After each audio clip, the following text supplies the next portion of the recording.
Sometimes life is trying to give you more than you'd ever take for yourself, and you should let it. You should let it lead you higher than you'd ever expect to go. Hi, welcome in, and I'm the Hermit Poet, and welcome to day 122 of the Pivot Year Devotional. And we are so glad that you stumbled in, or you found us, or you're coming back for more. We will be here till December the 2026 with these devotions, and then 2027 we'll start a new round on a new topic.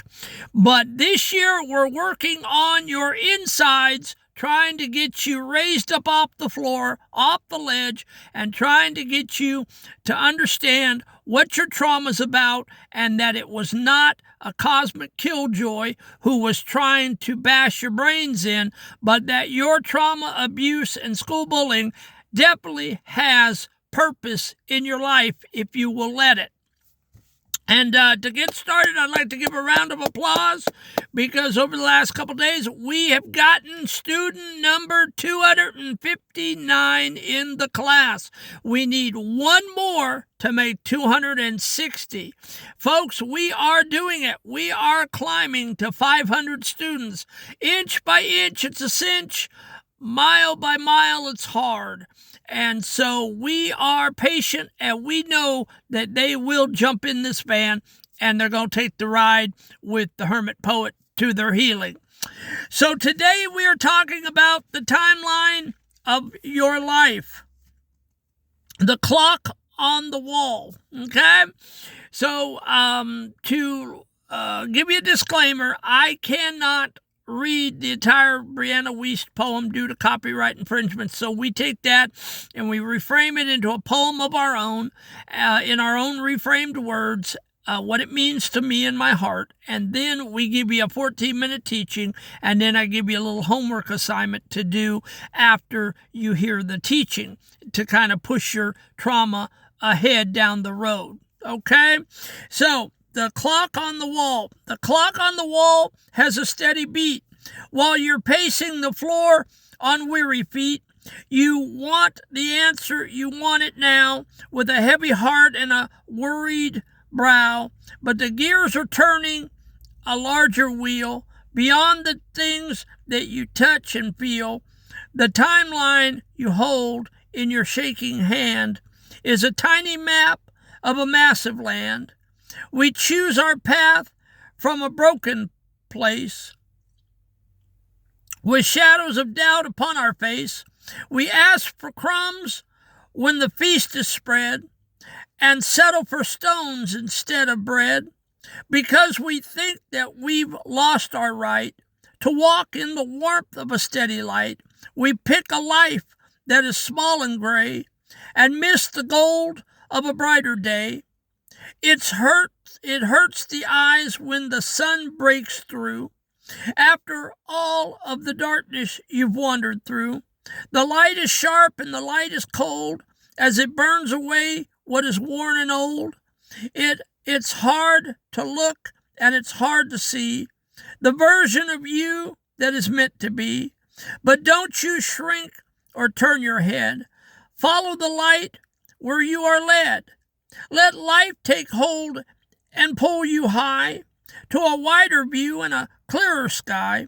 It's offering more than you'd ever take for your own heart and your spirit's sake, higher than any dream you've ever known, beyond the seeds that you have sown.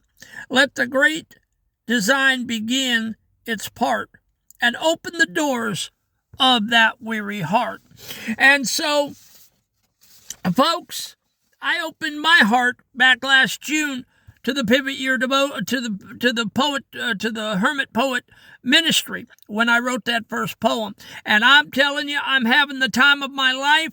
My trauma and abuse and school bullying and triggering is over with. I mean, it left in 6 months after I wrote those 600 poems. It's gone. I believe it's gone. And I have not had a negative, ugly thought since June, and it is miraculous because that's all I did was wake up and wander through my day thinking that it was just a dead-end no-count life and a dead-end no-count day. And I'm telling you, once you get over your stinking thinking and your abuse and trauma, your life can be beautiful, it can be exciting, and it can be purposeful. My purpose is to come and to teach and to help other people that are traumatic. And so, listen, folks, you can lay in that floor and you can trigger all you want, but it's not going to accomplish anything. They'll pet your head. They'll say, oh, poor boy, oh, poor girl, and they'll hold your hands. But at the end of the day, you've not made any progress, and you've not gotten to the goals that God has for your trauma and pain and abuse. It's not for nothing. If you don't get anything today, know that you didn't go through all that crap for nothing. It's for a purpose, and you're wasting your time if you don't get up off that floor and start looking for the purpose. All right, so the teaching, the great timeline. In the blue-collar world, we respect the clock, but we also know that you can't rush the settings of concrete or the seasoning of wood. We all know we have to punch that time clock at work, but if you're a manly man who is into concrete pouring slabs or construction, you guys know you can't rush the process of curating that concrete or putting those beams up to form a house. It takes time. Day 122 teaches that when things don't unfold on your timeline, it's because they are moving on a much larger one. Whether you are 12 or 60, your ego wants the result because they are moving on a much larger one. Whether you are 12 or 60, your ego wants the result today, but your destiny is playing a long game. The delays you experience are often the universe, okay? We are instant everything. We're microwavable. We want everything yesterday, and when we don't get it, we're like little children who get in the floor and throw a temper tantrum. Well, you have to realize that your destiny is playing a long game. God is playing the long game in your life, okay? He's forming something beautiful in you, and it cannot be instant. It takes time to work through your issues. It took 50 years to work through mine, and I finally got my healing. It'll come, but you can't rush it. You have to wait for God's perfect timing.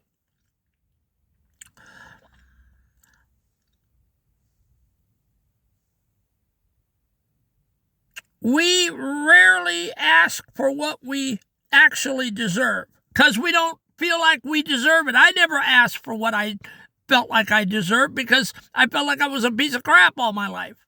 So I never really asked for anything big. I never could think of anything big.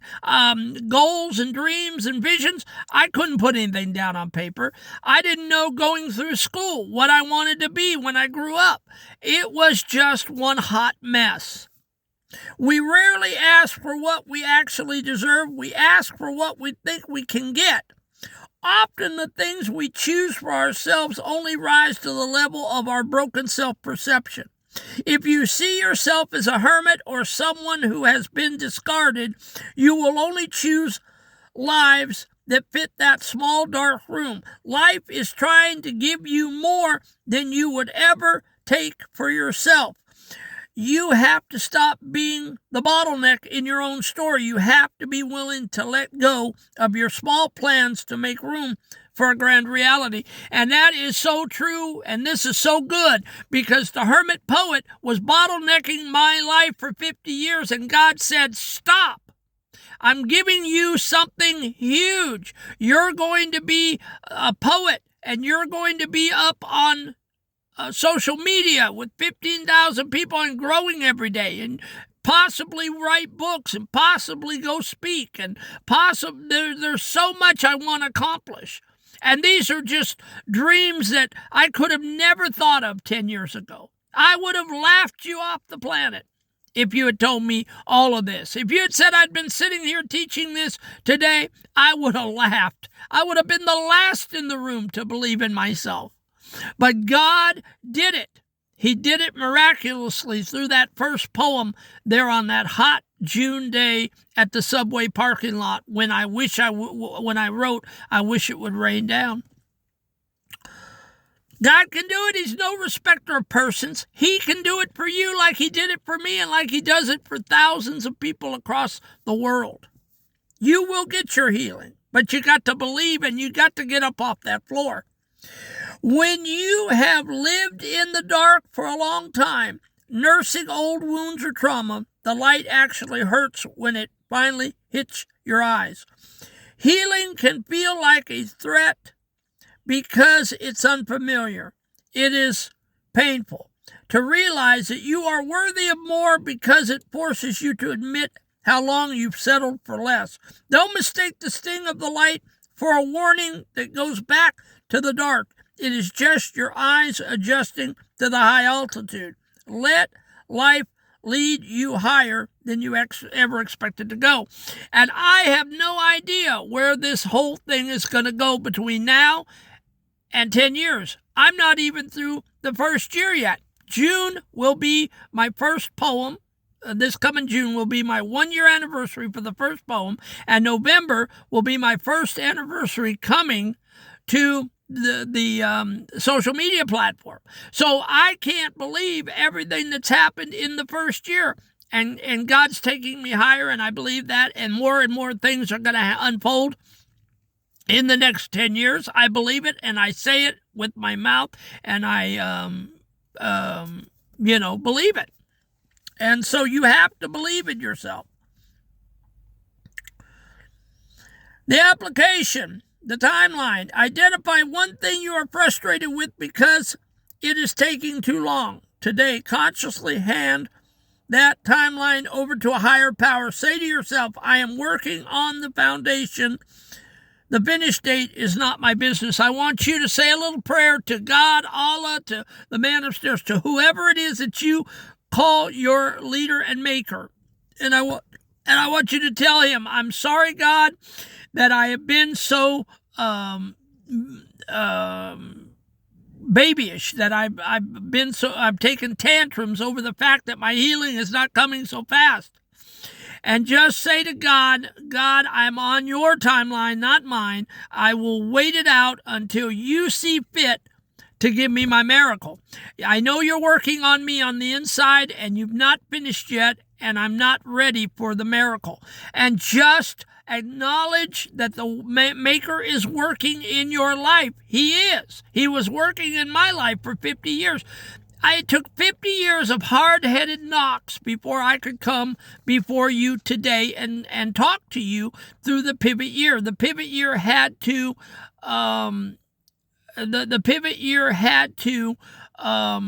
be put in my hands. The book had to be put in my hands at the Salvation Army, and I had to see it, and I had to look at it, and I had to internalize it before the message got into my soul. And so it all took time. It all had to line up. And so it will for you too. Identify one thing you are frustrated with because it is taking too long. Today, consciously hand that timeline over to a higher power. Say to yourself, I am working on the foundation. The finish date is not my business. You got to release the finish line to God. Expand the ask. Look at a goal you have for yourself and ask, is that what I truly want, or is that just the most I think I'm allowed to have? Push the goal 20% further today. Imagine a version of success that makes you a little uncomfortable. Face the light. Find one good thing happening in your life right now that you feel suspicious of or unworthy of. Identify, instead of pushing it away or waiting for the other shoe to drop, sit with it for 5 minutes. Let the light hit your eyes. Step forward. Take one action today that aligns with the higher version of your life, the version that isn't limited by your past. Act as if you are already the person who deserves the feast, not just the crumbs. Let the elevation begin. All right, guys, some of you can paint, some of you can sculpture, some of you can do mixed media art. Some of you can build buildings. Some of you can work with woodwork. Some of you can sing. Some of you can dance. Some of you can paint pictures. Whatever it is, give yourself 20% more belief that you can go further with your talents. It's a sin that if you've got talent and you've got things that you're good at and you're not using them because you don't believe in yourself, it is a sin to do that. The hermit poet believes in you. The hermit poet is telling you today you're good. Pull out that sketch pad. Pull out that easel. Pull out that clay. Go out in the garage and work in woodwork in your shop to create something. You don't know what that could do for you. You could start a business. You could do a lot of things. If you're empathetic, if you're sympathetic, you might be the cog in the wheel to help someone else's trauma and abuse. You may be the one to start a trauma poet ministry or a speaking ministry, but you've got to believe and you've got to wait it out for your miracle. But if you sit there and trigger all the time and you cry all the time and you want to commit suicide all the time, that's not good, my friend. You will never get your healing that way, and you will never progress with your time and talent. And that's what it's all about. Taking what God has allowed to happen in your life and to turn it around, to pivot on a dime and come back up that road and say, damn it, I'm worth it. I want more out of my life. I've earned it, and I want my miracle today. All right, guys, we need one more. So go out and tell somebody. We need one more to get 260. You guys be my missionaries and spread the word about the hermit poet in the van, and I will see you tomorrow for the sun goes down on every field, or the ultimate filter. All right? And we will see you tomorrow. Have a great weekend. Take care.